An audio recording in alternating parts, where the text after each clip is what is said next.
एक विशाल जंगल के बीचों बीच एक शक्तिशाली शेर एक बड़े पेड़ की छाया में सो रहा था। उसकी सुनहरी अय्याल सूरज की रोशनी में चमक रही थी और उसकी गहरी सांसें दूर गूंजती हुई गड़गड़ाहट की तरह सुनाई दे रही थीं। पास ही एक नन्हा चूहा घास में तेजी से दौड़ता हुआ भोजन की तलाश कर रहा था। जैसे ही चूहा इधर उधर भटक रहा था, वह गलती से शेर के पंजे पर चढ़ गया। महान पशु हिला और अपनी तेज नजरों से देखने लगा। एक गरज के साथ शेर ने अपने विशाल पंजे के नीचे छोटे से चूहे को दबोच लिया। तूने मेरी नींद कैसे तोड़ी? वह गरज कर बोला। नन्हा चूहा चिंचियाया, कृपया महान शेर, मेरी जान बख्श दो। अगर तुम मुझे छोड़ दोगे तो मैं वादा करता हूं कि एक दिन तुम्हारी मदद करूंगा। शेर उस छोटे से जीव की बात सुनकर हंस पड़ा, क्योंकि उसे लगा कि इतना छोटा प्राणी उसकी क्या मदद करेगा। लेकिन चूहे की हिम्मत देखकर वह प्रसन्न हुआ और उसने अपना पंजा उठा लिया। भाग जा नन्हे, शेर ने मुस्कुराते हुए कहा। दिन बीत गए और एक दिन शेर शिकारी के जाल में फंस गया।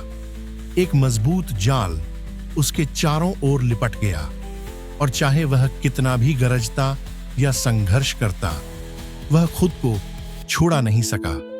पूरा जंगल उसकी मदद की पुकार से गूंज उठा। शेर की गरज सुनकर नन्हा चूहा दौड़ता हुआ वहां पहुंचा। बिना किसी झिझक के उसने अपनी नुकीली छोटी दांतों से मोटी रस्सियों को कुतरना शुरू कर दिया। धीरे धीरे लेकिन निश्चित रूप से जाल ढीला होने लगा। अंततः आखिरी रस्सी टूट गई और शेर आजाद हो गया। उसने नीचे नन्हे चूहे की ओर देखा और कहा, तुमने मेरी जान बचाई। अब मुझे समझ आ गया कि सबसे छोटा प्राणी भी एक महान मित्र हो सकता है। चूहा गर्व से चमक उठा। शेर और चूहा दोस्त बन गए, यह साबित करते हुए कि दयालुता का कोई भी कार्य, चाहे कितना भी छोटा क्यों न हो, व्यर्थ नहीं जाता। पूरा जंगल सौहार्द से भर गया, क्योंकि कभी शक्तिशाली शेर और नन्हा चूहा अब शांति से साथ रहने लगे। कोई भी दयालुता, चाहे कितनी ही छोटी क्यों न हो, व्यर्थ नहीं जाती।